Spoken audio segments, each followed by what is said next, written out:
ফিলিস্তিন ইস্যুতে ওআইসির পররাষ্ট্রমন্ত্রী পর্যায়ের জরুরি বৈঠকে অংশ নিয়েছেন বাংলাদেশের পররাষ্ট্রমন্ত্রী খলিলুর রহমান। পশ্চিম তীরে ইসরায়েলের অবৈধ বসতি সম্প্রসারণ এবং অ্যানেক্সেশনের পরিকল্পনা নিয়ে আলোচনা করতে সংস্থাটির সদর দপ্তরে এই বৈঠক অনুষ্ঠিত হয়।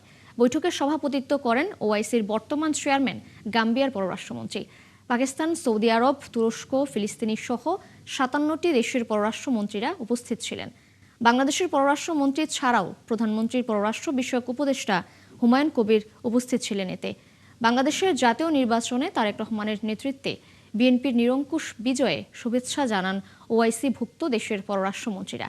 জাতিসংঘ সাধারণ পরিষদের ৮১তম অধিবেশনের সভাপতিত্বে বাংলাদেশের প্রার্থিতাকে পূর্ণ সমর্থন জানান। বৈঠকে রোহিঙ্গা সংকট, দ্বিপাক্ষিক সম্পর্ক জোরদার ও সৌদি ভিশন ২০৩০-এ সহযোগিতা নিয়ে আলোচনা হয়।